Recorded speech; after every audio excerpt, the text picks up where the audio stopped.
Oh! Oh! Ah, je crois qu'on est complètement perdu. Attends, on va chercher la sortie là.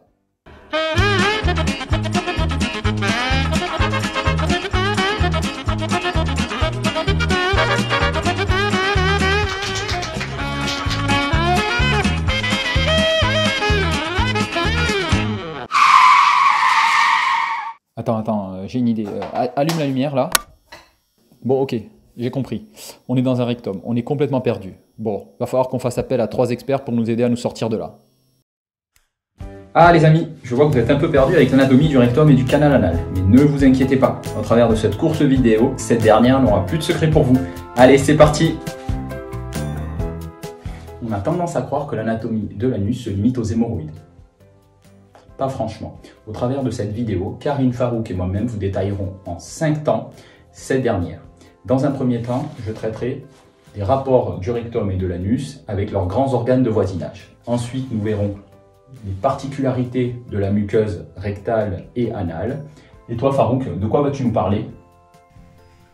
Pour ma part, je vais aborder 2 éléments, la vascularisation et l'innervation du rectum et du canal anal, pour ensuite laisser la parole à Karine. Bonjour à tous, nous aborderons ensemble toute la partie musculaire. En attendant, je vous laisse pour commencer avec Reda. À toi Reda. Pour chacun des 5 thèmes abordés, nous illustrerons notre propos avec des schémas simples, sans superflu. Alors on rentre dans le vif du sujet et on va commencer par détailler les rapports du rectum et du canal anal avec leurs grands organes de voisinage. Le rectum et le canal anal se situent au niveau du périnée postérieur. Ils commencent en haut au niveau de la 3e vertèbre sacrée et se terminent en bas au niveau de la pointe coccygienne. Le rectum est un organe qui mesure entre 10 et 12 cm. Il a une direction oblique en bas et en avant. Le canal anal, quant à lui, est beaucoup plus court. Il mesure entre 3 et 4 cm. Il a également une direction oblique, mais cette fois-ci en bas et en arrière. Entre le rectum et le canal anal se situe un angle particulier qui s'appelle l'angle anorectal. Il est d'environ 90 degrés au repos.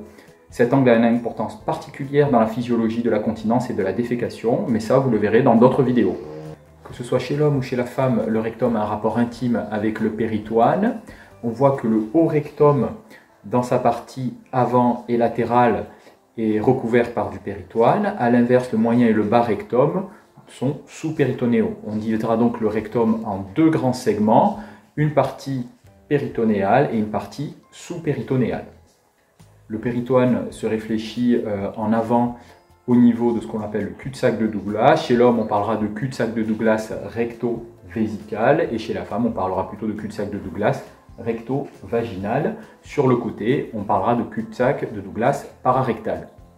Alors, on va commencer par les détailler chez l'homme. Si on part du bas vers le haut, on voit qu'en avant, on a la présence de l'urètre, un peu au-dessus, la prostate et les vésicules séminales, encore au-dessus, la vessie et qui vient recouvrir tout ça, comme on l'a vu précédemment, le cul-de-sac de Douglas, avec en particulier le cul-de-sac de Douglas recto-vésical. Chez la femme, on voit bien qu'en avant, il y a présence du vagin, au-dessus le col utérin et encore au-dessus l'utérus, entre le rectum et le vagin, la cloison recto-vaginale.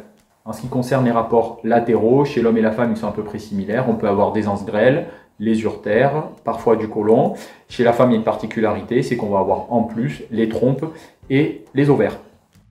Entre les 2 tiers supérieurs du rectum et le sacrum se situe un espace particulier qui s'appelle l'espace rétrorectal. Il a une importance particulière puisqu'il peut faire le lit de certaines pathologies tumorales bénignes ou malignes, donc c'est un espace qu'il faut connaître. Alors maintenant on passe à la 2e partie de notre propos et on va se concentrer sur ce qui se passe au niveau histologique, au niveau du rectum et au niveau du canal anal.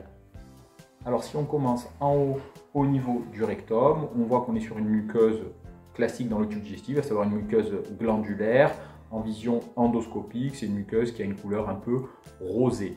Au niveau du canal anal, on va le diviser en 3 grandes parties qu'on illustrera un peu par l'image du sablier, à savoir une partie supérieure, une ligne médiane et une partie inférieure. Au niveau de l'épithélium du haut canal anal, on est sur un épithélium dit transitionnel puisqu'il s'agit d'une transition entre un épithélium glandulaire du rectum et un épithélium malpigien du bas canal anal. Alors, si on regarde en vue endoscopique, la couleur sera plutôt violacée, assez foncée, en lien avec la vascularisation hémorroïdaire sous-jacente. À ce niveau-là se situent entre 10 et 12 colonnes, que l'on appelle les colonnes de Morgani.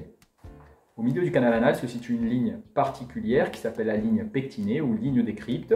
Elle fait la jonction entre un épithélium transitionnel du haut canal anal et un épithélium malpigien du bas canal anal. À ce niveau-là se situent de façon circulaire des cryptes. Ces cryptes sont particulièrement importantes puisqu'elles sont responsables de certaines pathologies fistuleuses, mais ça ce sera détaillé dans d'autres vidéos que vous verrez plus tard. Au niveau du bas canal anal se situe l'épithélium, comme on l'a vu précédemment, malpigien. Au-delà, on tombe sur un épithélium qui est plutôt un épithélium d'ordre cutané, avec toutes les particularités de ce type d'épithélium glandulaire kératinisé, à savoir la présence de glandes sudoripares et de glandes sébacées. Allez Farouk, à toi de jouer pour nous détailler la vascularisation. La vascularisation artérielle du rectum et du canal anal est successivement assurée de haut en bas par l'artère rectale supérieure issue de l'artère mésentérique inférieure vascularisant richement la partie haute du rectum, l'artère rectale moyenne issue de l'artère iliaque interne assurant la vascularisation du rectum sous-péritonéal et de la jonction anorectale, et l'artère rectale inférieure issue de l'artère pudendale vascularisant essentiellement le canal anal et la marge anale. Le drainage veineux du rectum, quant à lui, est schématiquement assuré en miroir de la vascularisation artérielle par la veine rectale supérieure se jetant dans la veine mésentérique inférieure, la veine rectale moyenne se drainant dans la veine iliaque interne et la veine rectale inférieure se poursuivant dans la veine pudendale. Le drainage veineux du haut rectum est donc assuré par le système porte, alors que le drainage du moyen et du bas rectum est assuré par le système cave. Au niveau du canal anal, le drainage veineux s'organise sous forme de plexus richement anastomosé. Le plexus hémorroïdaire interne, sous-muqueux, agencé en 3 paquets, antérieur, postérieur droit et postérieur gauche. Ce plexus se draine essentiellement dans la veine rectale supérieure et d'autre part en plexus hémorroïdaire externe, sous-cutané, drainé essentiellement par la veine rectale inférieure. Il s'agit du site de développement de la pathologie hémorroïdaire correspondant aux manifestations liées à la dilatation de ces plexus. C'est maintenant Karine qui va nous présenter la musculature du rectum et du canal anal. L'appareil musculaire pelvipérinéal est constitué par le muscle releveur de l'anus et le sphincter anal. Le releveur de l'anus est un muscle strié dont les fibres vont former une enceinte à l'intérieur de laquelle vont venir se placer les viscères du petit bassin.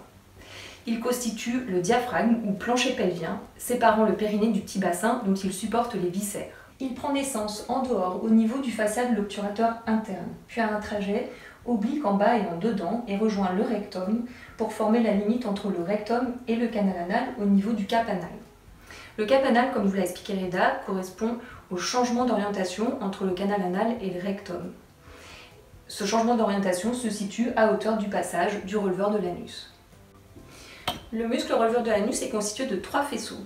Un faisceau puborectal qui s'insère en avant à la face postérieure du pubis, cravate le rectum en arrière pour revenir vers le pubis, formant ainsi une fronde en arrière du rectum. Ce faisceau puborectal est responsable de l'angulation du cap anal et vous verrez plus tard que cette angulation est très importante dans la continence anale involontaire. En dehors du puborectal s'insèrent les faisceaux pubococcygien et iliococcygien qui forment véritablement le diaphragme qui ferme l'orifice inférieur du bassin.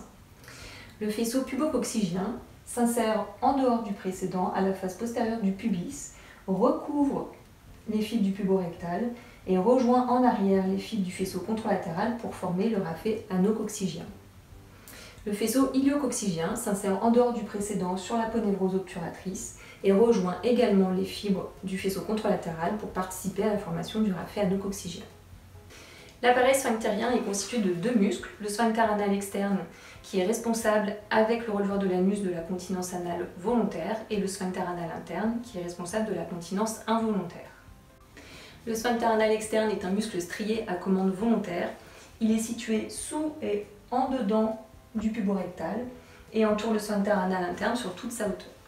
Il est constitué de 3 faisceaux. Un faisceau profond qui entoure la partie supérieure du sphincter anal interne et dont les fibres sont imbriquées avec celles du puborectal. Un faisceau superficiel qui entoure la partie inférieure du sphincter anal interne. Il part en arrière du coccyx, fait le tour en avant du rectum, puis revient en arrière vers le coccyx, formant ainsi une fronde en sens inverse du puborectal. Et enfin, un faisceau sous-cutané situé sous le sphincter anal interne. Le sphincter anal interne est un anneau de muscles lisses à commande involontaire. Il entoure le manchon muqueux anal et il est constitué par le prolongement et l'épaississement de la couche musculaire circulaire interne du rectum.